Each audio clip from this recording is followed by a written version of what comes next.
astrophysics. Yes. So good morning, everyone. Thanks for being here for the second lecture.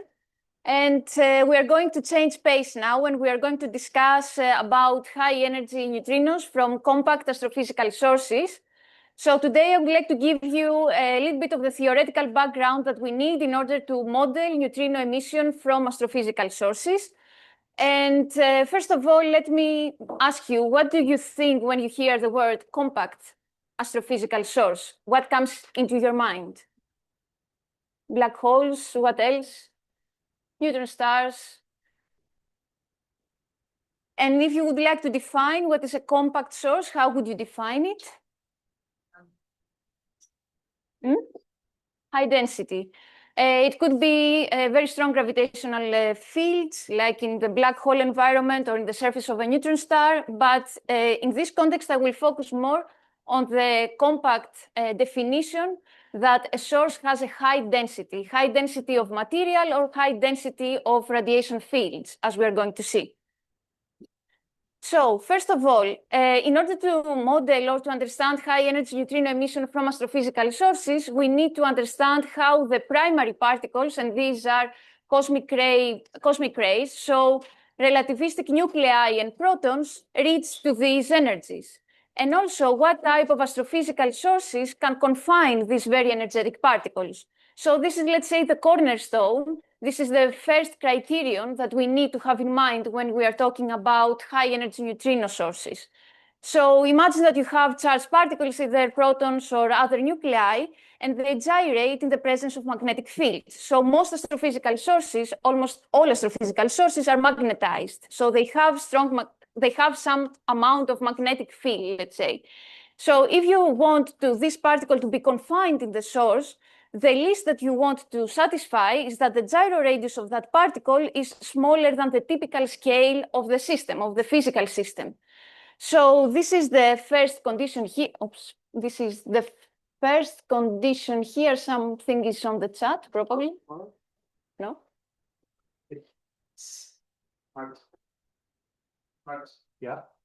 It's not going forward on Zoom. Ah. It's not going forward on Zoom. Yeah. Okay, so we see it going forward, but not on Zoom. Maybe I share the screen then instead. Sorry for the interruption. Yeah. And so now it's good. Yeah. Maybe. Okay. Yes. Okay. I think. Okay. Yeah, so here what you see is the minimal, let's say, condition that we need to satisfy in the astrophysical source is the gyro radius of a relativistic particle being smaller than the typical length scale of the source, of the accelerator, if you wish. And this actually gives us a condition between the magnetic field strength of the source and the typical size of it for particles that have energy E and a charge of times Z times the charge of the electron. So this is a very famous Hillas plot. So if we plot in this plane magnetic field strength versus the size of the typical source, this kind of condition gives us a line. This is the geometrical locus. For a proton of 10 to the 20 electron volts, let's say an ultra-high energy cosmic ray proton, you see that the sources should lie along this line. And what it is very interesting to notice here is that there are many different types of astrophysical sources that they can occupy this plot. So we can have potentially neutron stars lying here at very small, with very small sizes of the order of 10 kilometers in radius that have very strong magnetic fields of the order of 10 to the 10 Gauss, reaching up to 10 to the 15 Gauss. Or we could talk about AGN, like the innermost part of the active galactic nucleus, that has sizes of 10 to the 14 or 10 to the 15 centimeter, and the magnetic fields are of the order of a few kilogauss or 10 to the 4 Gauss. And then as we move on to larger and larger sources, then the magnetic fields are much weaker, but still these can indeed confine ultra-high energy cosmic ray particles. So this is the very famous Hillas plot that was, let's say, proposed back in the 80s. Is it? But this is just the minimal requirement. We need to find physical mechanisms that can push these particles to very high energies, these charged particles. So I like just to say a couple of things about the distribution function of particles. So typically when we are talking about low energy cosmic rays or low energy particles in general, we think of them having a thermal-like distribution. So this is the distribution of particles in momentum space, which is like a relativistic Maxwellian type of thing, a characteristic thermal temperature that describes the average energy of the population. But what we see in astrophysical sources, high energy emitting astrophysical sources, is that we see evidence that the particles that they emit these very energetic photons, they do not have these type of distributions. They have distributions that are power laws in energy. So the distribution function is very simple. It's just a function of momentum or energy. We are talking about very relativistic particles, which is a power law with a slope k. Okay, but how can we accelerate particles from these thermal energies that can be typically found in thermal plasmas, for example, into the relativistic energies, into these power laws? And nature is very kind because it offers many different ways to accelerate particles. And here on the right, you can see different a sketch of different processes. So you might have heard about shocks and turbulence in plasmas, in astrophysical plasmas, or you might have heard about magnetic reconnection. So shocks and turbulence, I'm going to say a few words about that. And also a bit about magnetic reconnection, but there are also other types of processes happening, for example, in the magnetospheres of neutron stars, of pulsars, where you have very strong magnetic fields, like in dipole form. But these fields, these pulsars, they rapidly rotate. So imagine that you have a rapidly rotating magnetic dipole, then you are going to create, if you don't have charges initially in the magnetosphere, you're going to create some electrostatic magnetic electric field. And it is easy to show that these the charged particles that occupy this very, very thin crust of the neutron star, they can be expelled from the surface of the neutron star because of these very strong electric fields. So they can surpass the strong gravity field of the neutron star. So we're talking about very strong magnetic fields of the electric fields of the order of 10 to the 7 stat-volts per centimeter, or even higher, depending on how strong and how rapidly rotating is the neutron star. And now you can have these charges that they are found in these strong electric fields, that they are having parallel components to the magnetic field, and therefore you accelerate the charge. The charge moves along an electric field, it gains energy, and it can reach Lorentz factors of the order of 10 to the 6 or 10 to the 7. So these are ultra-relativistic particles that we are talking about. Anyway, this whole field of how particles are accelerated in pulsar magnetospheres is a whole another story, and it's very complex. But I would like just to say something about shocks, because shocks are almost everywhere found in astrophysics, in astrophysical environments. So what is a shock? Like, you have heard about shock waves produced when you have a plane moving with supersonic speeds in our atmosphere. Similarly, when we have a discontinuity in the fluid properties that moves with a speed which is higher than the local speed of sound, we call it a shock wave. And here you can see very nice examples, very beautiful images of shock waves. These both are supernova remnants, so they are the remnant of a supernova explosion that we heard, core collapse supernova that we heard yesterday. And what we can see with color here is the emission coming from particles that emit in radio in blue and in X-rays in red here, or orange. So these kind of images have been taken with some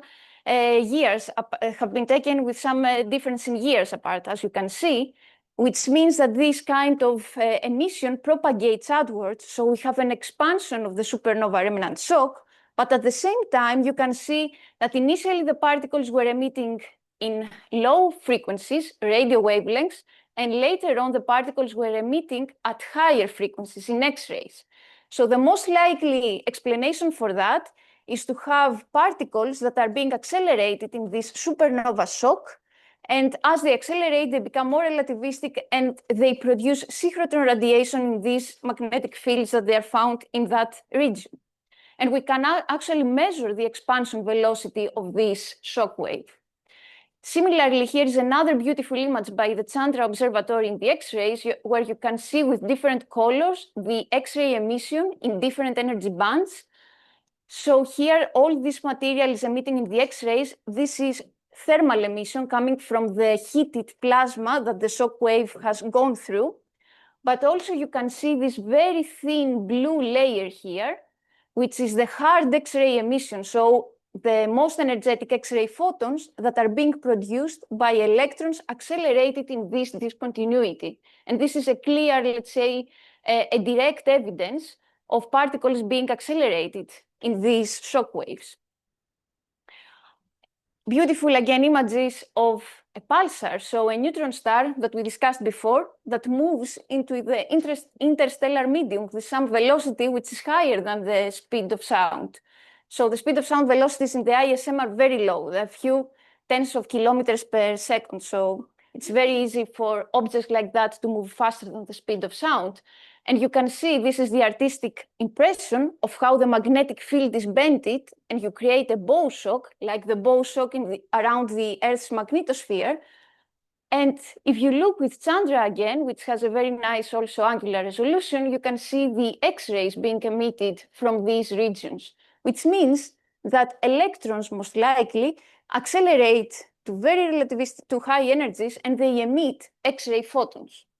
So shock acceleration is present in astrophysical environments, and actually a shock wave basically converts the bulk kinetic energy into heat and particles. The very basics of the shock acceleration, the first idea was proposed by Fermi in the late 40s. And Fermi was trying to explain why the cosmic ray spectrum we observe here at Earth is a power law, had a power law slope close to 2 point something. So he came up with an idea. And Fermi said, okay, let's imagine that we have charged particles that they scatter either with head-on or tail-on collisions with magnetized clouds of the interstellar medium. The clouds are moving with some velocity with respect relative to the particle. And if you have a head-on collision, the particle gains energy from that collision. If you have a tail-on collision, it loses energy. And then he computed, let's say, the average energy, if you consider how often you have head-on versus tail-on collisions, if you account random motions. And he came up and said, okay, the particle on average will gain energy, and he computed that energy. You could also show that this power law slope was kind of depending on the velocity of these interstellar magnetized clouds and on the length scale between the separation between these clouds. So it had a slope that depended very crucially on these parameters. And then the question was back in the 50s and 60s, how is it possible to have these parameters fine-tuned in a way to explain the universality of the cosmic ray spectrum that we observe with a power law slope of 2 point something?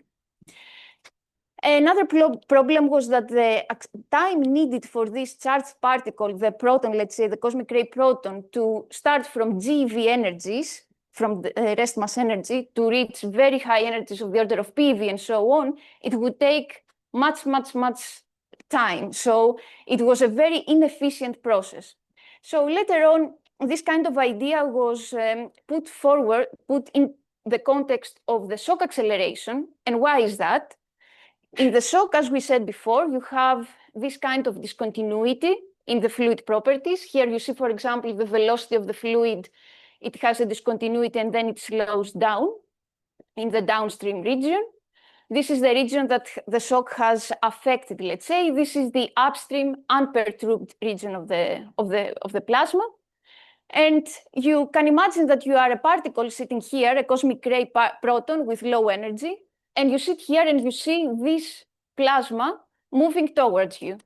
So when the particle goes through the discontinuity, it's going to collide, let's say, with incoming flow, like a head-on collision, so it's going to gain energy. Then if this particle changes direction because of some interaction with magnetized turbulence here or something like that, then it can change direction and can go through, pass through again the shock wave. And as it goes through, again, it will see the medium of the upstream moving towards it. So it's going to undergo another head-on collision with that, and it's going to gain again energy. And if this cycle goes through many, many times, the particle will experience many head-on collisions and will fast accelerate. How fast the particle will accelerate, of course, depends on the details here of the pitch angle scattering of the particle with the magnetized turbulence, or the particle-wave interactions that take place in the plasma, and also for how long the particle will stay in the vicinity of this region. Because, okay, the particle can go through many, many times and experience this cycle, but there is a flow, a bulk flow of plasma moving away from the discontinuity. So in principle, it is possible that these particles, they can be carried away on a time scale that we call the escape time scale.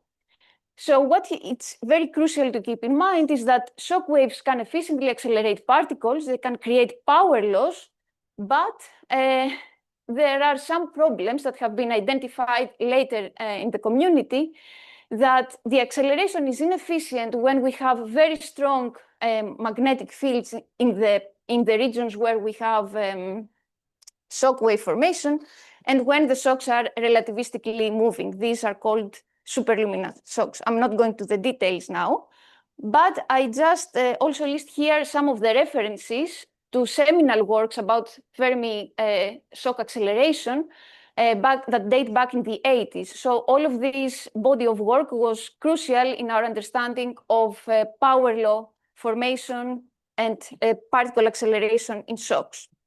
But just to give you an idea of a more recent way of studying shocks, we can also study this type of processes using numerical simulations. And here is just the result, where you can see on the top a couple of panels. I'm going just to highlight a few things. And you compare two cases here. You have shocks that move fast with respect to the medium. Actually, these shocks are kind of relativistic and could be applicable to environments or sources like gamma ray bursts. Not so much about AGN, but relativistic shocks are typically relevant for GRBs. So here you see that we have a shock wave propagating in a region in a plasma that has no large-scale magnetic field, so this sigma is 0, and it has some large-scale magnetic field. So imagine that, your magnetic field is this one, and the shock propagates along the x direction, right, in the xz plane.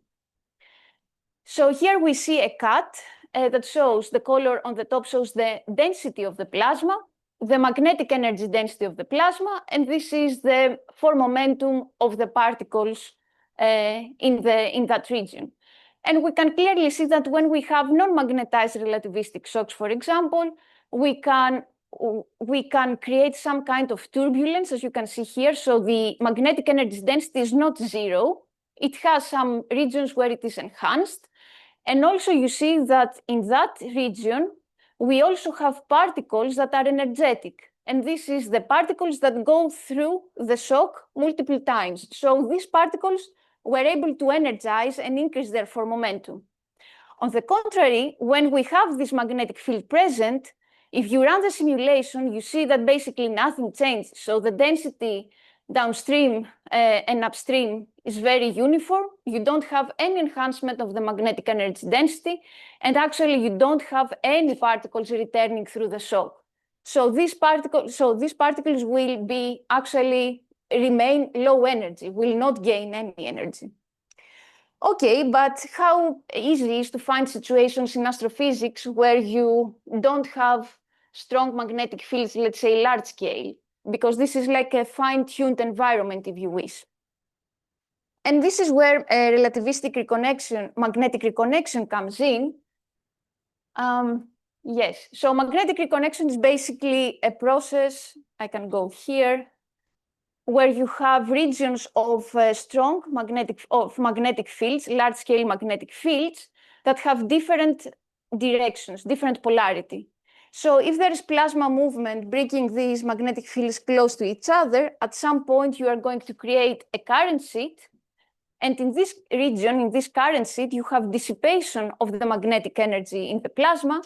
Part of that energy is transferred to accelerate and heat this plasma in the current sheet, but also accelerate individual particles to relativistic energies. So in regions where you have potentially such configurations, it's a very efficient mechanism of transferring magnetic energy to individual particles. Contrary to shocks, where shocks, you don't really want to have strong large-scale fields to work. They can work under certain conditions. I don't know if this is playing, but anyway, if it doesn't play, we can discuss it later, maybe. I don't know. Because it says we're not allowed to. Oh, I'm not allowed. Oh, I did something now. Okay. Okay, no worries. We can try it. We can try later. Yeah, so the point is now here, you can see this distribution function of particles that I was discussing before versus the Lorentz factor of the particles. And these are direct results from simulations. So we simulate a current sheet and we calculate or we compute what is the distribution function of particles as a function of time here. So we see that initially we have something which is very steep, is a relativistic Maxwellian, and as time goes by, you create this very, very nice power law. And I interrupt you for a second. Yeah. I think we're not sharing anymore. Sorry. Is it still sharing? Yeah. It is? Okay, great. Maybe full screen. Okay. Okay. Good. Thanks. So you create this nice power law. And this power law is not universal. So we find that the power law, it depends on the local properties of the plasma where reconnection takes place. So if reconnection takes place in a region where the plasma magnetization is high, then you create hard power laws with slopes that are greater, even less than 2. So dn d gamma of the particle is gamma to the -2 or harder than that. But if you have low magnetizations less than 10, for example, you create softer power laws. And this is very crucial because in different astrophysical environments, we see or we require particle distributions with different power law slopes. And this is a mechanism for creating this kind of things. The magnetization, I don't know if you have heard about it as a definition, as a quantity or not. No? So the magnetization is basically just a simple ratio, is the ratio of the magnetic energy density of the plasma, so B squared, imagine, divided by the rest mass energy of the plasma. So if you have plasma with average mass M, and you multiply it with the number density, so it's B squared divided by NMC squared. So ratio of 2 energy densities, basically. Nice. So now we have, let's say, at least an idea of what we need in order to accelerate particles to relativistic energies, either shocks or turbulence that I didn't talk about, either large-scale electric fields, either magnetic reconnection. And the interesting thing is that all of these kind of processes might be taking place in different types of astrophysical environments. And you can have sources in our galaxy. So on the top, you can see a list of sources that are galactic ones, and they could serve as cosmic ray accelerators in our galaxy. So you have here the so-called microquasars or X-ray binaries, where you have a compact object, either a black hole or a neutron star, receiving material from a donor star. You have the formation of an accretion disk, which is composed by plasma, typically ionized hydrogen with some helium as well. And then you might also have the formation of relativistic outflows in a direction which is perpendicular to the accretion disk. We talked a little bit about the supernova remnants in our galaxy, magnetars, which are these very strongly magnetized neutron stars that rotate rapidly. Gamma ray nova is another type of a binary that can also that emits also in gamma rays, which means that particles are accelerated somewhere where, one could ask, you could have a shock wave forming because you have an outflowing material from the accretion disk here, and you also have a stellar wind. As we have in our sun stellar winds, the so-called Parker wind from our sun, you might also have strong stellar winds from other stars. And you have two winds moving with different speeds, and they collide, so they create a shock wave. This is a potential way of accelerating particles in that shock wave and emit gamma rays. TD is where you have a tidal disruption of a star that goes very close to a massive black hole in the center of a galaxy. We could have star-forming galaxies, and why these are potentially astrophysical accelerators, because in star-forming galaxies, you have a high star formation rate, you create massive stars collapse, there is a core collapse supernova. The rate of this core collapse supernova is higher in these galaxies, and thereby you expect to have the formation later on of supernova remnants and acceleration of particles in these shocks. Gamma ray bursts, which are also related to the core collapse of massive stars, that they are rapidly rotating, or the merger of neutron stars, so the merger of compact objects and AGN. So the point is that we have all of these zoo of astrophysical cosmic ray accelerators, and as we are going to see later on, they can also serve as neutrino emitters. So we are dealing with a very complex situation because it's very difficult to, let's say that this type of source, I mean, if we had only two types of sources that they could accelerate cosmic rays, then everything would be fine. We would know what produces also the neutrinos. So now, after this kind of introduction, let's go to discuss a few important things that we are going to use later on. So, first of all, I would like just to say, to remind you about the energy threshold of a two-particle interaction that we need when we want to talk about proton-photon or proton-proton collisions, to say how we define a reaction rate of the reaction rate of an interaction, to see how we define the mean free path of an interaction in an astrophysical source, and also say a few words about how we can estimate the particle distributions that are produced from these type of interactions, the so-called secondary particle distributions. So imagine now that you have an interaction, you have two particles, A and B, that they lead to the production of particles C and D. Then we can define, these are relativistic particles, and we can define for each particle the four momentum vector in the lab frame. And with prime quantities, I'm going to show the four momentum vector in the center of momentum frame. So we can use the Lorentz invariance of the four momentums, and this is what we know. So we know the variables in the lab frame. So this is the four momentum of the two particles before they interact, the energies and the momenta vectors. And this is the difference of masses between the particles that are generated and the particles that are interacting. So what is the energy threshold for that interaction? This is defined as the energy that the pair of the colliding particles needs to have in order to create the new particles at rest, where in the center of momentum frame. So this is how we define the energy threshold of the interaction. So imagine that you have these two particles colliding. You need for them to have enough energy to create the new particles at rest in the center of momentum frame. So, okay, we go to the center of momentum frame and we formulate this sentence into a mathematical expression, which is simple as that, okay?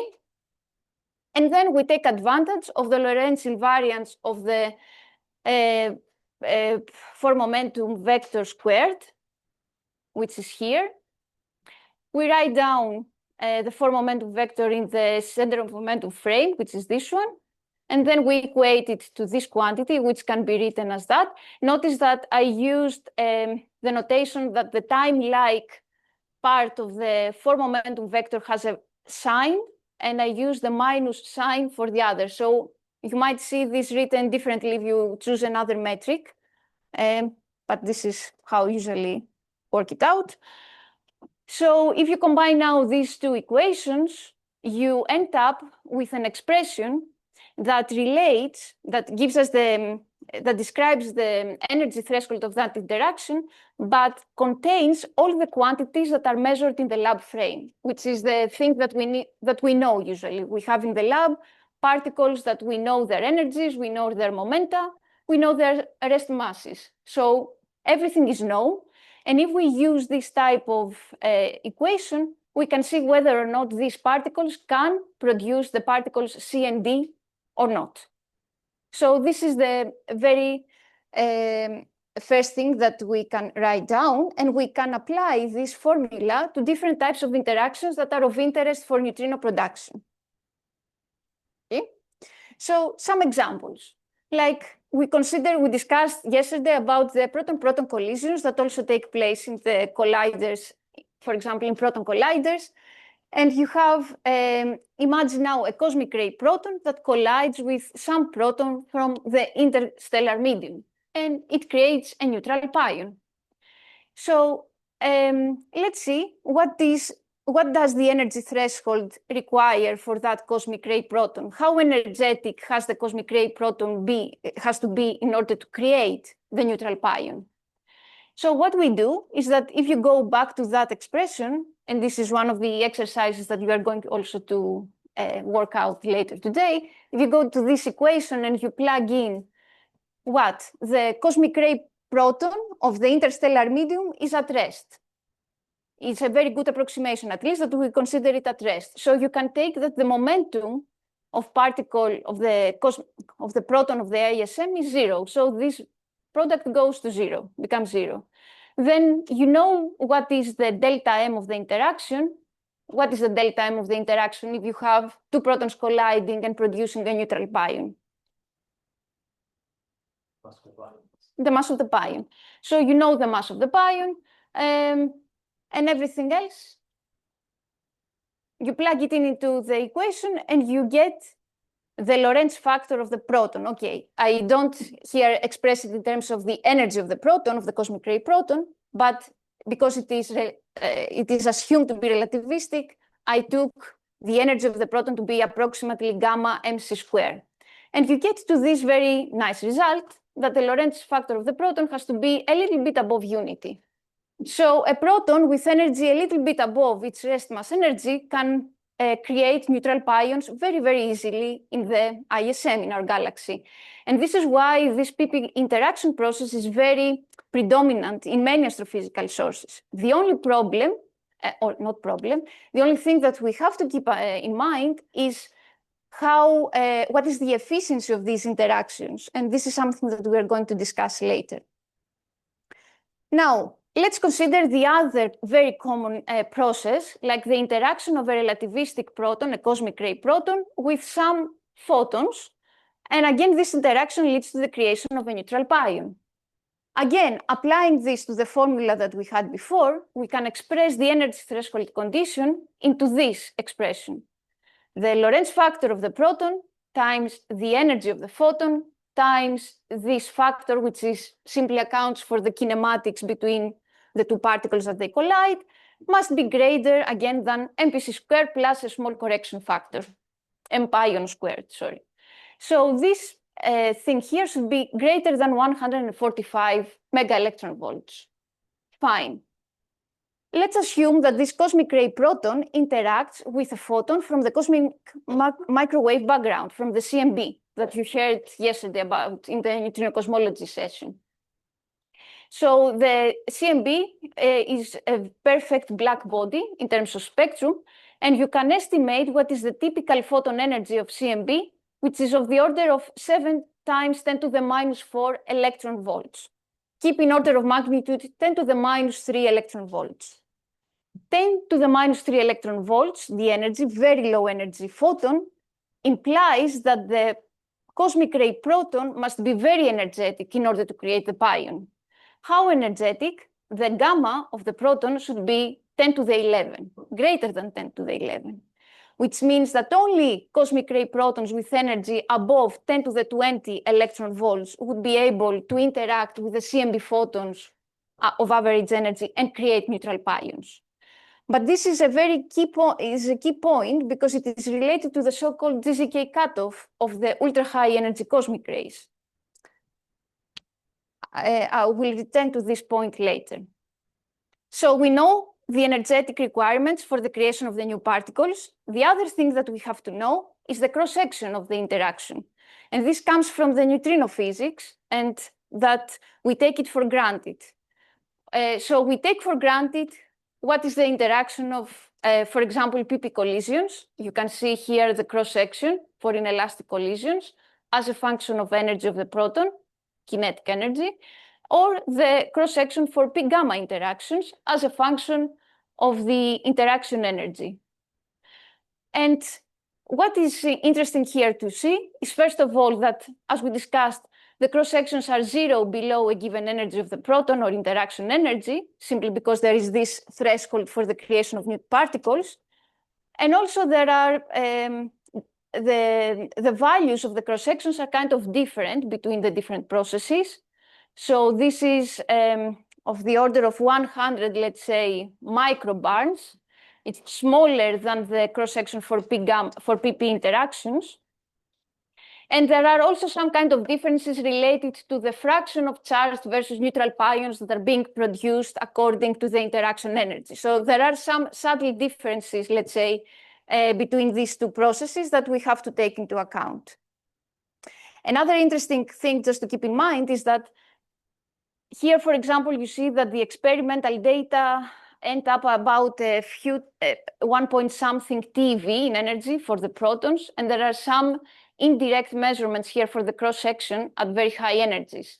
And this is a general problem in astroparticle physics, that we typically have to extrapolate our knowledge from low energies, a few times TeV, to very high energies. And the question is how safe this extrapolation is. So just keep this in mind.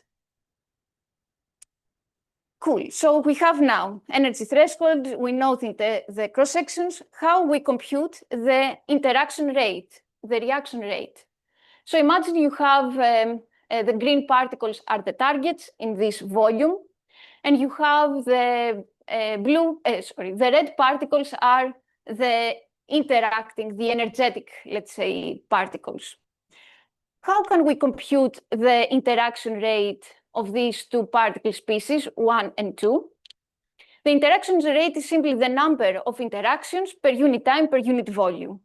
And what it is interesting is that this quantity, again, is Lorentz invariant. So this is the 4 volume here element, and this is the number of scatterings. So this is Lorentz invariant, which means that we can compute it in whatever rest frame we want. It is convenient.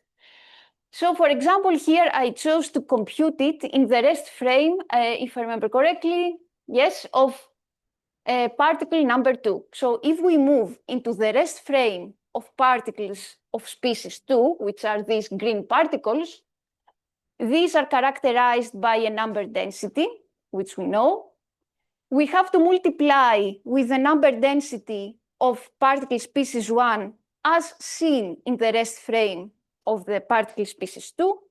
And we have to multiply with the cross-section of the interaction, evaluate it, let's say, using the relative velocity between the two species, or the gamma relative if we are talking about relativistic speeds. So this is not density squared, but the density of the second. Right. So here the subscript indicates the density of the particle species. This is density of particle species 1 in the volume that we consider. This is number 2. Now the 0 superscript means that this is the density computed in the rest frame of that particle species. And the prime means this is the density. No, this is not the proper density. So this is proper particle density, and this is the density computed in the other particles rest frame.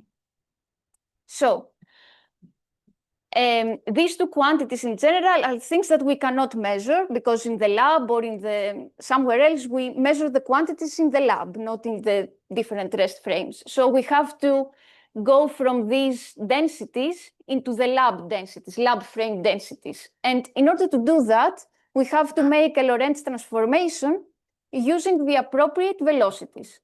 And because the particles here are relativistic in the lab, we have to transform, for example, the proper density of particle species 2 into the lab density N2 using what? The Lorentz factor of particle 2, because this describes the velocity as well. I mean, the velocity is close to the speed of light, but when you do the Lorentz transformation of the densities, you have to account for the correct Lorentz factor for that transformation.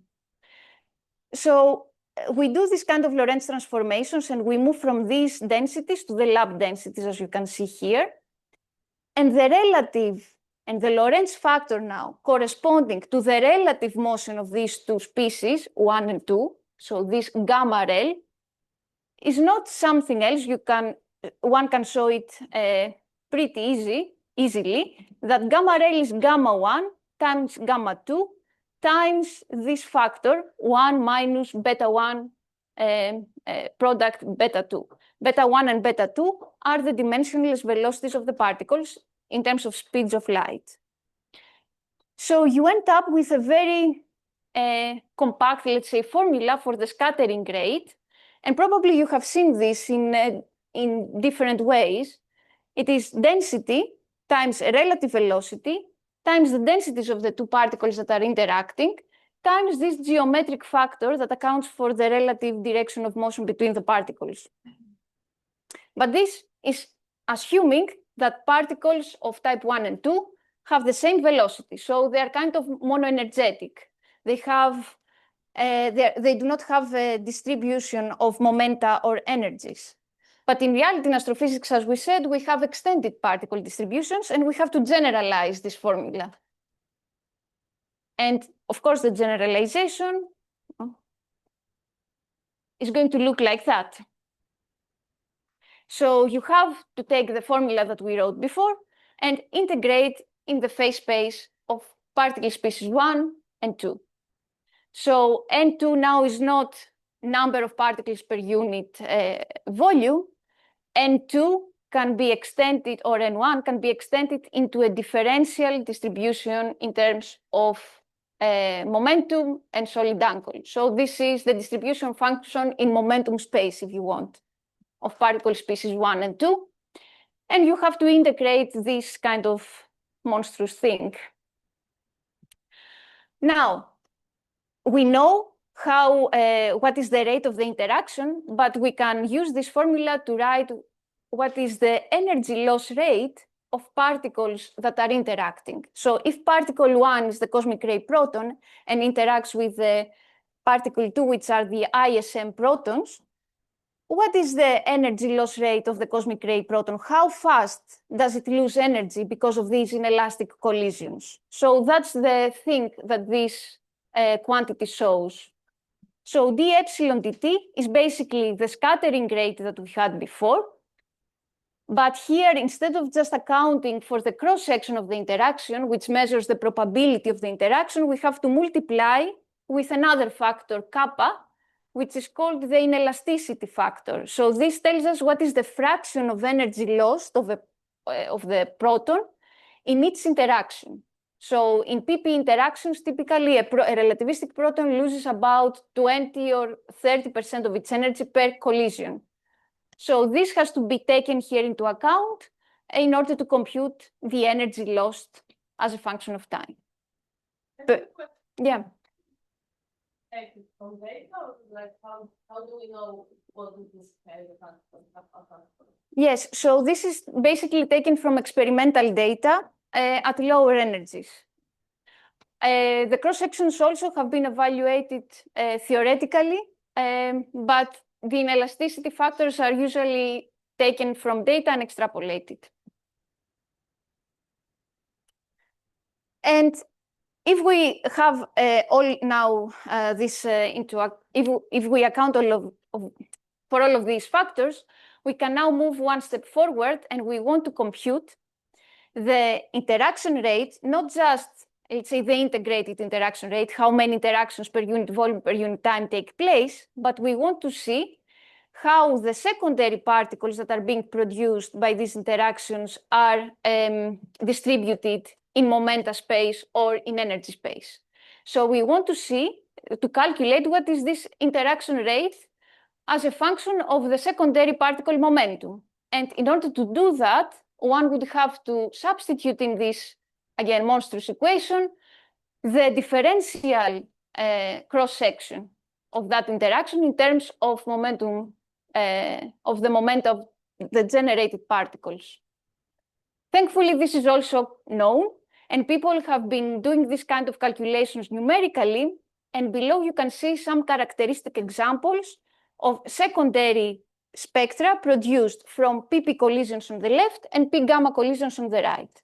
So on the left, you see, after doing this type of calculation, what would be the spectrum of produced gamma ray photons, neutrinos and electrons, for example, from a PP collision between a proton with energy of 1 PeV with a ISM proton. And you can clearly see that these kind of spectra are quite similar among each other. And here on the x-axis, this is the energy of the secondary particle divided or normalized to the energy of the interacting cosmic ray proton. So this is the X factor here. Similar results are also found for P gamma collisions, where you can see the interaction of a proton, the spectra that are being produced by the interaction of the proton of 10 to the 20 electron volts with the CMB photon that we discussed before. And again, you see the gamma rays that are coming from the neutral pion decay. You can see the spectrum of the positrons and the electrons. And I would like just to draw your attention here to this characteristic energy, which corresponds to the energy with which most of the gamma ray photons, for example, are being produced. Because here, if you see the peak, this means that we have most of the gamma rays being produced by the neutral pion decay. And you can see that this is roughly 10% of the parent proton energy. So in our community, we are typically saying, okay, when you have a PP collision, the gamma ray photon produced by the decay, it will carry roughly 10% of the proton energy. So this is, let's say, very back of, knowledge that we use for back of the envelope calculations. But it arises from all of these complex calculations that I described before. Similarly, if you look at the neutrino spectra, muon and electron spectra that are coming from the charged pion decays, you see that most of the neutrinos have energies of the order of 1/20th of the proton energy.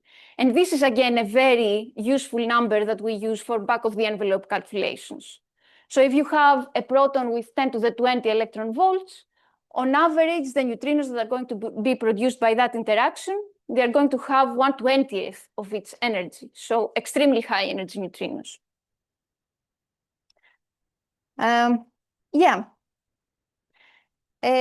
Okay, I would like just to close with this probably, and Still have 10 minutes. I have 10 minutes, okay. And I would like to say a few things about how we calculate the mean free paths of these interactions, which are crucial for understanding, let's say, you will see what I'm going to say. But let's go back to let's go back to that, again, expression, which can be simplified quite a lot if we consider, if we make some assumptions about the targets. So if we consider, for example, that the species particle 2 are photons that are isotropically distributed in space, we can easily take out the dependence on the solid angle omega 2. So this kind of integral, it's going to be simplified. Okay, so then if we consider that we talk about P gamma interactions, we can plug in here some the correct, let's say, the appropriate expressions. And what you saw before, it simplifies this into this very nice formula, which has been discussed in the context of astroparticle physics or dates back to the late 60s and 70s.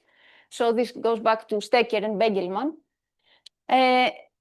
This kind of thing, this kind of equation tells us what is the inverse timescale for energy loss of a cosmic ray proton with photons. So if you had this ultra high energy cosmic ray proton interacting with the CMB photons, what is the typical time scale for that interaction? So the only thing that we have to do in this expression is to substitute the distribution function of the photons with which the proton interacts. The photons are the CMB photons, the black body spectrum, therefore. And we have to plug in here the correct formula for the cross-sections. What are the photons? The photons are not only the CMB photons that we discussed. Photons in the universe, like radiation fields in the universe, are not only coming in the very low frequencies from the CMB, but there are also photon fields in the infrared and optical wavelengths. And these ambient radiation fields, which typically call extragalactic background light, are the diffuse light produced by galaxies in the universe, galaxies and dust across the universe history. So we kind of have measurements of this, and ultra-high energy cosmic ray protons are going to interact with the CMB photons, but also this kind of photons, more energetic photons. So imagine now you have more energetic photons available in the universe. These are going to interact also with lower energy cosmic rays. So not only the 10 to the 20 electron volts that we discussed before. And these are the very common plots that one can see encounter in high astroparticle physics.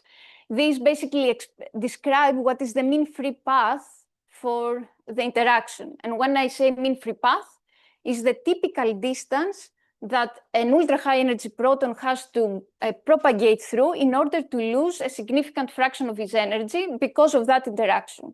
So this is the mean free path for energy losses.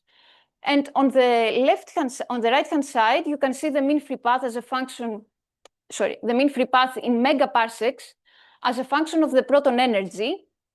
And here you can see the mean free path arising from the peak gamma interactions with the CMB photons. But as you move to lower energies, you start seeing, let's say, contributions because of interactions of protons with the more energetic photons, these things here. And there is some kind of uncertainty, as you can see, that arises from the not very good knowledge we have of these ambient radiation fields across the universe. And also what I would like to point out is that if you look here at 10 to the 20 electron volts, the mean free path is of the order of 100 megaparsecs. This distance is rather close for cosmological standards, which means if we look at the distance scale, the nearest AGN to us, the nearest blazar, to put it that way, is around 135 megaparsecs. So this is the nearest to us blazar source. And closer to that, we only have these Magellanic clouds and some other AGN, like the NGC 1068 AGN associated with a neutrino, which means that this kind of distance, the 100 megaparsecs, is the so-called cosmic ray horizon for protons. If there are ultra-high energy cosmic ray sources producing more energetic protons, we cannot see them beyond that distance, simply because the protons will have lost most of their energy, and we are going to detect them on Earth at much lower energies than their initial ones. So this kind of cosmic horizon is very important where we are trying to identify sources of ultra-high energy cosmic rays. But neutrinos do not have this problem because they can propagate much further away. So the kind of second exercise that I have planned for today is basically take this kind of integral that you see here, but instead of using the black body spectrum, the full, which requires a full numerical integration, approximate this distribution function, which is this one, with a power law, like that part, plug it in here, and calculate the mean free path, and compare it actually with the full calculation, which is this one. So how far off are you going to be in your calculation? Are you going to find that 100 megaparsecs, and what is the shape that you are going to recover? So this is going to be the second exercise for today, and we can discuss it later, or you can work it out tomorrow as well. Since I don't have now time, I will continue in the third lecture with something about the production efficiency and how we can more easily, using back of the envelope calculations, estimate the production spectra of secondary particles, like how the neutrino spectrum is going to depend on the primary cosmic ray spectrum. And I will say a few more things about active galactic nuclei. So thank you. And if you have more questions or any questions, we can discuss over coffee break.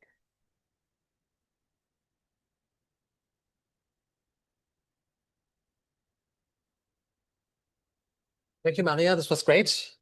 We actually have time for maybe 1 or 2 questions. If you, yeah.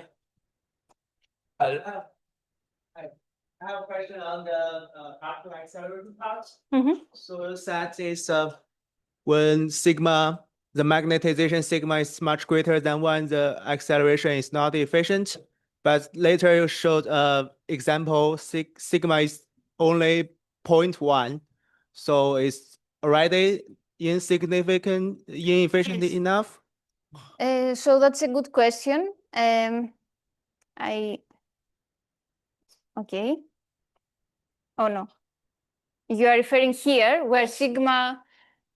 Okay, so this sigma value, which again measures the same thing as we discussed before, it's high enough to, let's say, suppress the acceleration of particles at a shock wave. Yeah. Because when you have a magnetic field which is relatively strong, it doesn't have to be very strong, but relatively strong at a specific angle here, it does not allow so efficiently to the particles to go back and forth the discontinuity, because particles are also gyrating along the magnetic field. So it's more easy for them to escape the region where the acceleration takes place, the back and forth along the discontinuity.